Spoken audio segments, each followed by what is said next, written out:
As multiple waves of disruption, from climate change to global pandemics, impact our daily lives, a less visible but as transformative digital revolution is also underway. In this episode of Disrupted, I'm speaking to Jan-Mark Ollanьe, the Europe CEO of global consultancy firm Accenture, about the challenges and the potential of unlocking sustainable and positive solutions in what are clearly turbulent times. Jan-Mark Ollanьe, many thanks for joining us on Disrupted. Everything seems pretty bleak right now, doesn't it? But how do you see the future?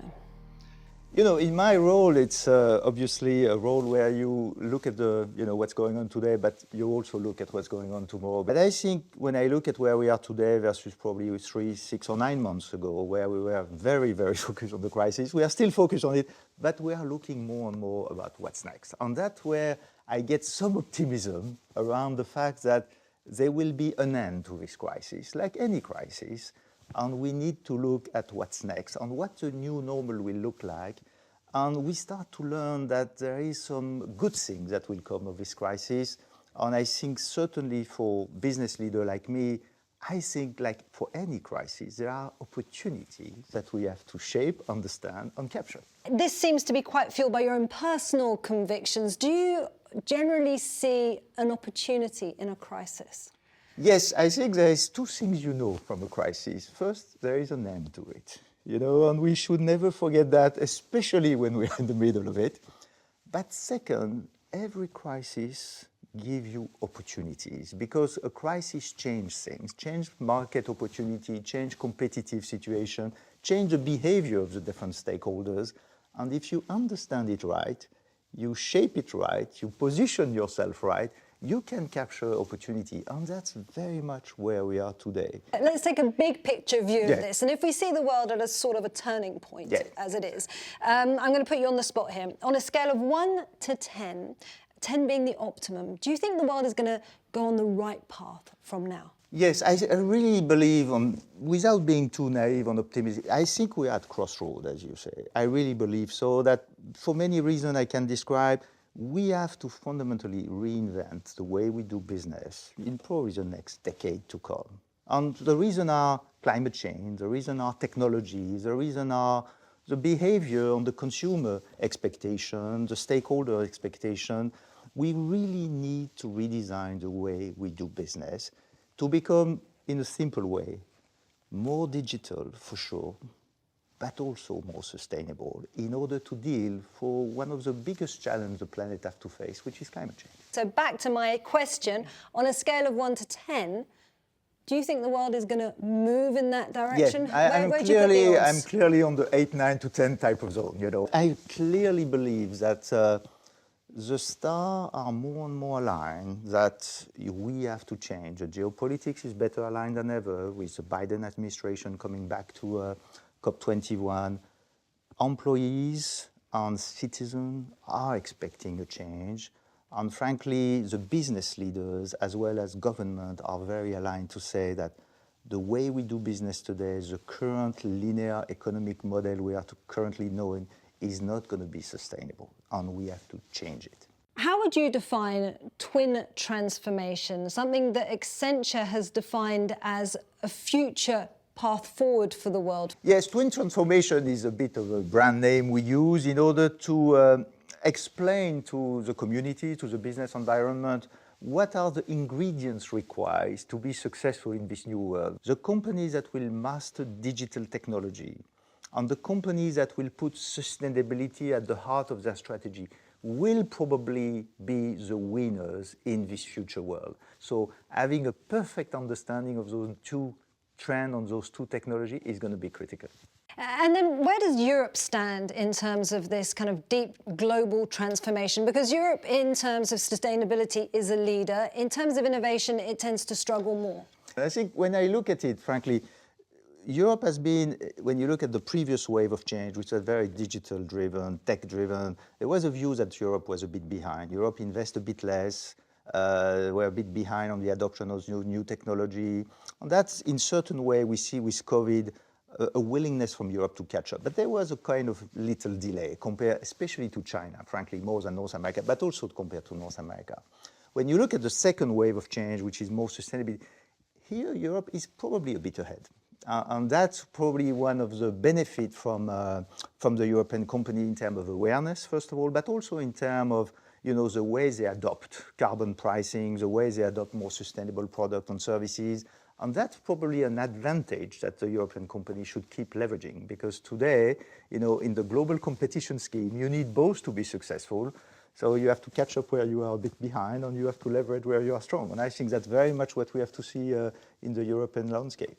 And Jean-Marc, this is in many respects in the theoretical landscape. Yes. Now, for example, when I came in here, I was chatting to my taxi driver. Yeah. And he was desperate. He was saying the situation is so hard. He's concerned about his family, how he's going to feed them. So how do you get people to look to the long term, this long term you're talking about, when the short term is so unpredictable? It has been first a huge exercise of humility, because you were dealing, as you say, with something we don't know and which creates a lot of uncertainty.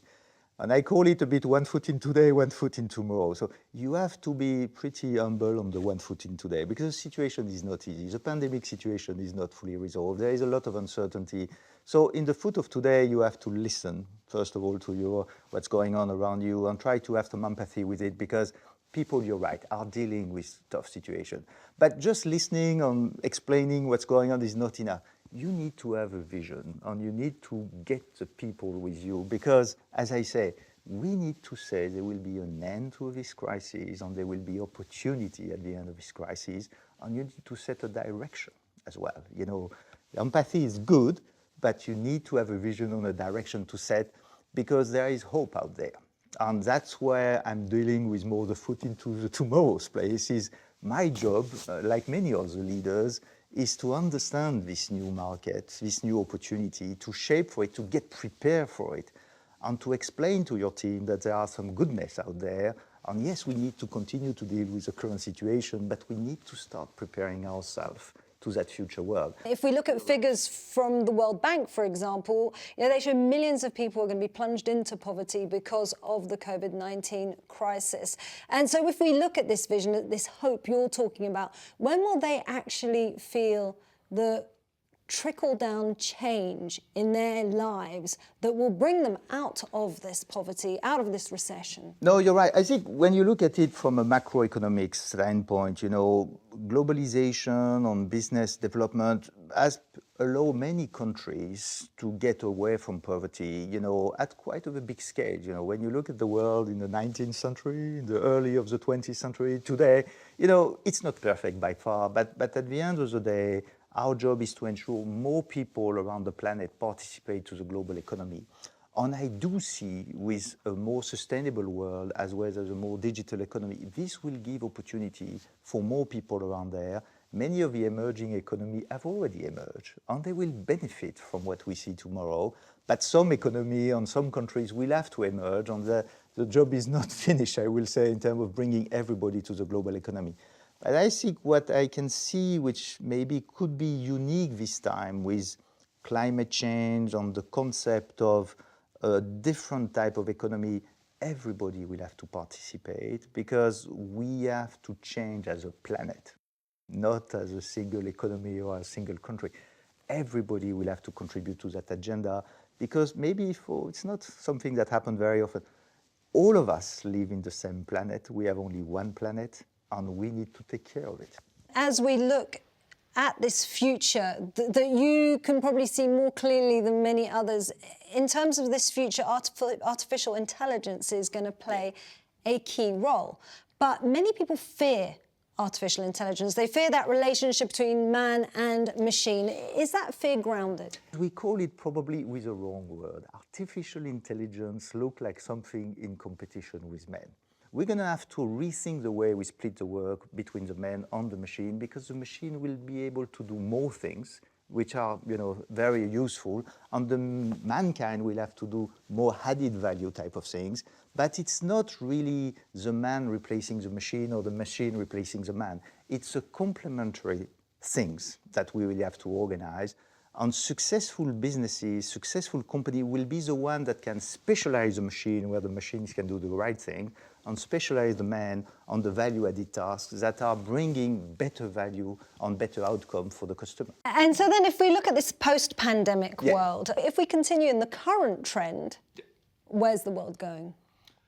I'm not worried about that. The current trend, which is, pretty challenging for the planet, I think, frankly. But even if you look at it, with all the negative of it, the worst economic crisis, and yes, people will lose jobs, all of this is true. But the positive view of that is that for the first time ever, we have been able to find a vaccine in less than 12 months. So when you really challenge humanity, sometimes you get positive things, which when we will look at this pandemic, I don't know what we're going to say about it, but certainly we're going to say it was difficult and painful for many people. But the fact that humanity has been able to do something that we have never done before, and after it's a question whether you believe human ingenuity will continue to deliver those kind of extraordinary outcome or not. If you believe so, which is more my view, we're going to have to leverage it because there will be other challenges to face. Energy transition, digital, all of this will create a lot of human ingenuity in order to address. As you have navigated your way through this pandemic, and as you've said, it's been a learning process for all of us, what have you learned about yourself? I learned a lot of humility. I think because when you are dealing with something you don't know, the best thing you can say is to acknowledge that you don't know. I was always thinking that being humble is probably a good thing, but I think now it's really a very good thing. And that's something that many leaders struggle with because leadership was very often perceived as, I know and I will explain what I know to the rest of the troop. Well, in this case, it was exactly the opposite. You have to deal with something you don't know. Certainly having this leadership style of humility, listening, empathy was a bit of the winning formula, in my view, for that current period. And then in terms of your own values, Jean-Marc Ollanье, how have those values changed? You've talked about humility, but pre-pandemic and now as we are 1 year into it, how different are you as a person?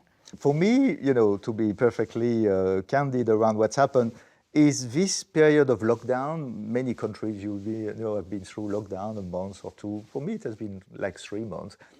What changed for me is that I spent really 3 months with my whole family at home, which I think also has been not a leadership experience, but certainly a family experience that gives you different perspective. And how's that changed your perspective? My perspective might have changed, but I know that the family was important, but I think it is really very important. And it is really very important because it gives you probably also this kind of human touch. And that you can learn from everybody. You can learn from your daughter, you can learn from your employees. And that's certainly something, I don't know if I discover, but I maybe rediscover.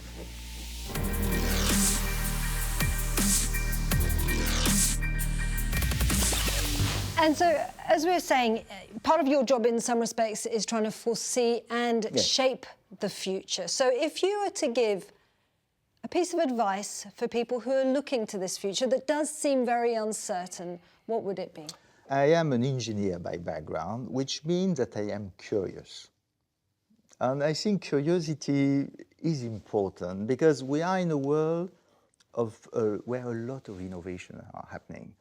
And if you want to shape that vision, you need to be curious and understand all the things that happen around you. And I have been always passionate around technology, and I have been always passionate around climate, not always, but since now less than a decade, very much passionate. And when you look at the energy sector, climate change, sustainability, there's going to be a lot of innovation there. So if you don't have that curiosity, if you don't have that willingness to learn, well, you may miss some of it. And I think this is also probably what leadership is about. Everything I learned at school is no longer, something really relevant. So you have to keep learning, and you need to have that curiosity and motivation, because otherwise, maybe you don't really understand what's going on around you. Be curious, keep learning. Many thanks, Jean-Marc Ollanьe, for joining us on Disrupted. No, thanks, Isabelle. It was a pleasure.